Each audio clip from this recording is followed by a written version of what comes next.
yang kebetulan hidungnya sedang sakit, tidak bisa mencium bau, dia nggak akan bisa mencium bau aromanya kentut. Mungkin dia dengan mendengar suara atau yakin bahwa dia mengeluarkan angin atau apapun, sehingga dia yakin dia sudah kentut. Itu maksudnya au. Jadi pilihan ini. Yang penting dia yakin kalau dia kentut, baru itu membatalkan semua. Tapi kalau masih ragu-ragu, yakinkan tidak. Dak ma yaribuka ila ma la yaribu. Tinggalkan keraguan-raguanmu pada sesuatu yang kamu yakinkan. Kalau ragu-ragu kentut apa tidak, berarti kembalikan ke hukum asalnya, yakin tidak kentut. Hukum asal itu bisa berubah dengan keyakinan. Persangkaan tidak bisa merubah suatu keyakinan.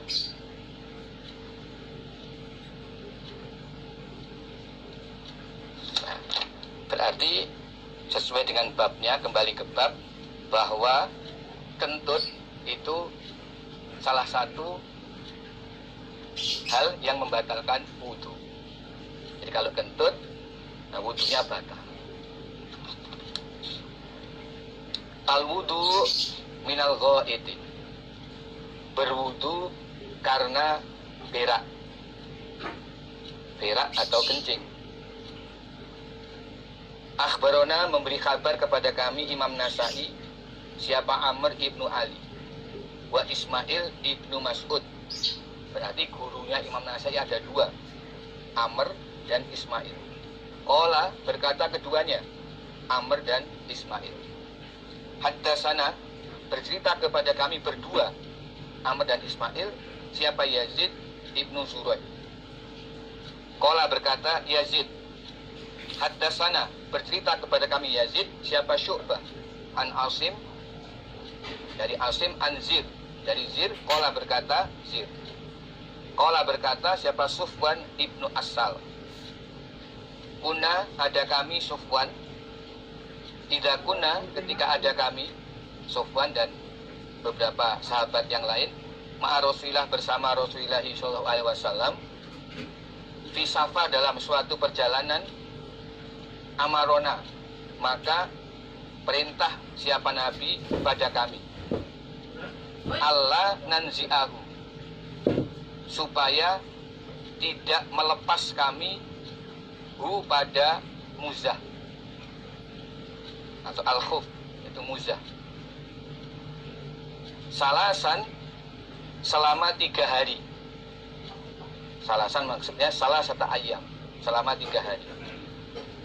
Illa, kecuali min janabatin, karena junub. Walakin, akan tetapi, min goitin, dari berak, wa baul, dan kencing, wa naum, dan tidur. Sofwan bin Asal mengatakan bahwa ketika kami bersama Rasulullah SAW di dalam perjalanan, Nabi memerintahkan kepada kami. Nah, di sini yang dimaksud perintah ini adalah amrun ibahah, yaitu perintah yang maksudnya memperbolehkan. Jadi kalau makna katanya perintah, tetapi maksudnya memperbolehkan. Nabi memperbolehkan kepada kami untuk tidak melepas muzah selama 3 hari. Nah, kecuali min janabatin, dari keadaan junub. Jadi min janabatin itu hubungannya dengan kalimat nanzi'ahu, kecuali kami melepasnya dari keadaan junub. Tetapi min goitin, tetapi kami tidak perlu melepas, atau kami boleh tidak melepas karena berak atau karena kencing, atau karena tidur. Jadi ini kalau dalam perjalanan diperboleh ketika berwudu diperbolehkan tidak melepas muzah. Muzah itu seperti sepatu, terbuat dari kulit. Kalau sekarang sepatu, kalau dulu ya seperti kaos kaki tapi terbuat dari kulit. Fungsinya seperti sepatu. Itu disebut muzah. Jadi prakteknya begini. Ketika selesai berwudu, lalu masih dalam keadaan suci, kemudian memakai muzah. Jadi memakai muzahnya itu syaratnya dalam keadaan suci. Setelah berwudu belum batal, lalu memakai muzah. Maka selama memakai muzah, kalau berwudu, muzahnya itu tidak perlu dilepas.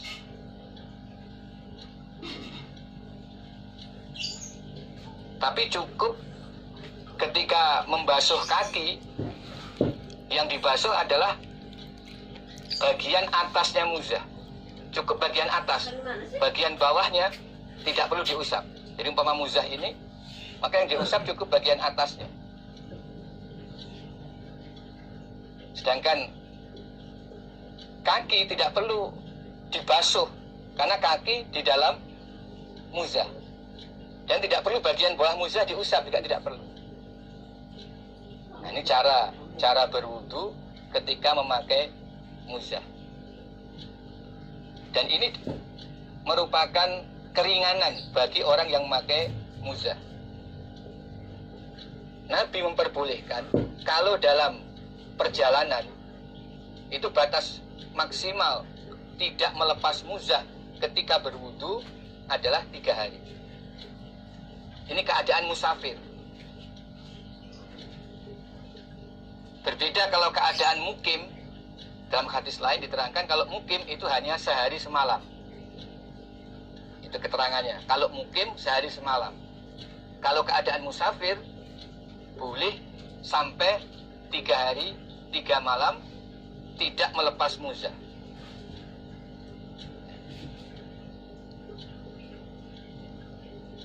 Tidak melepas muzah itu dari apa?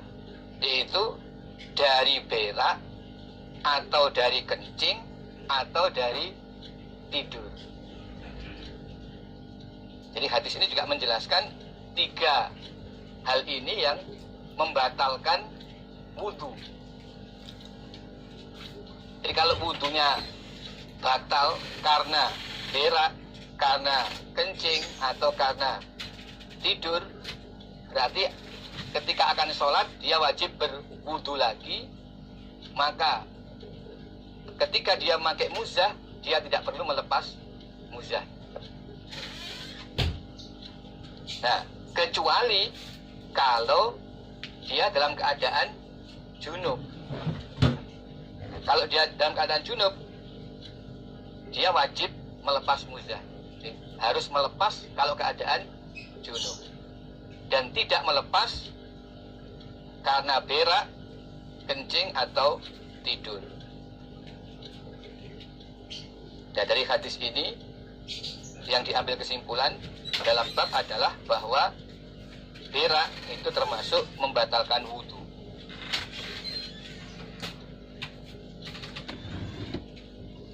Al-wudu minan naum. Berwudu karena tidur.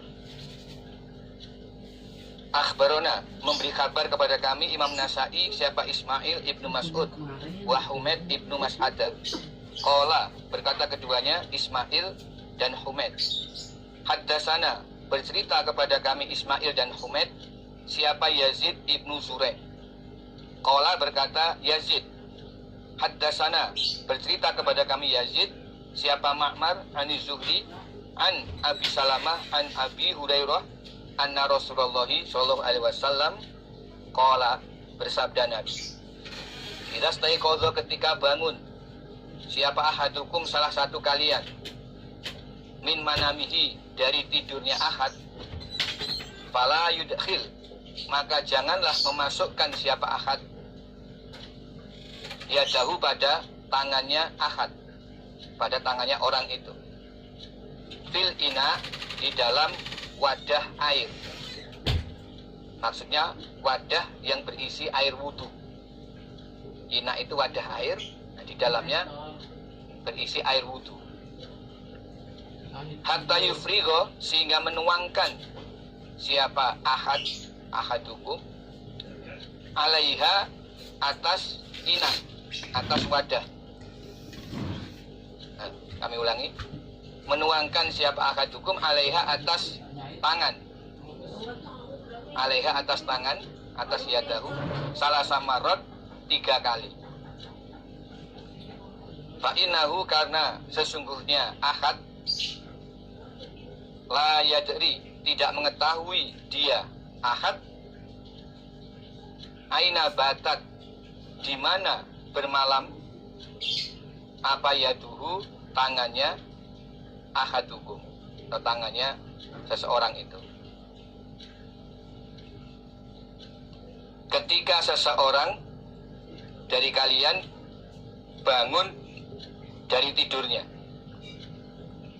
maka dia jangan langsung memasukkan tangannya ke dalam wadah wadah air yang berisi air wudhu. Jadi inah ini, ya kalau sekarang seperti ember,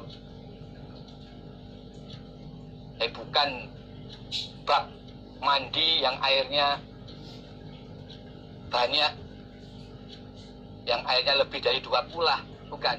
Jadi inah ini wadah air, wadah kecil yang isi airnya itu kurang dari 2 kulah. 2 kulah ya kurang lebih 200 liter kurang lebihnya.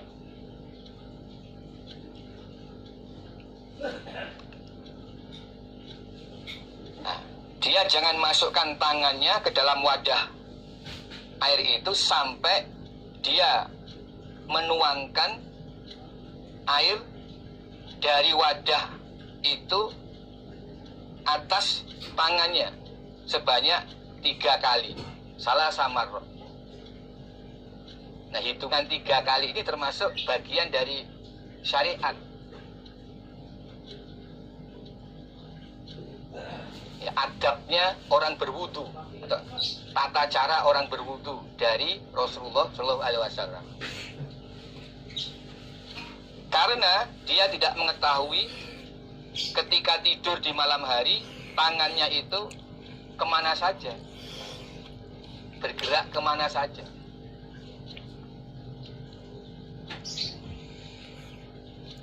Jadi sabda Nabi ini memberikan aturan ketika seseorang baru bangun tidur, terutama di malam hari, lalu dia akan berwudu, jangan langsung memasukkan tangannya ke dalam wadah air, tapi dia harus menuangkan air dari wadah itu ke tangannya sebanyak 3 kali dulu. Umpama tangan kanan yang nanti akan digunakan untuk nyiduk dari air itu, jadi wadahnya dipegang, dituangkan ke tangan kanan. Ini umpama ini wadah, dipegang tangan kiri, lalu dituangkan ke tangan kanan. Tujuannya apa? Ya untuk membersihkan tangan kanan ini. Karena pada waktu malam hari dia tidak tahu kemana tangan kanannya itu meraba-raba. Mungkin meraba sesuatu yang najis, ya kan nggak bisa tahu. Nah, maka supaya air wudhu yang hanya dalam wadah kecil itu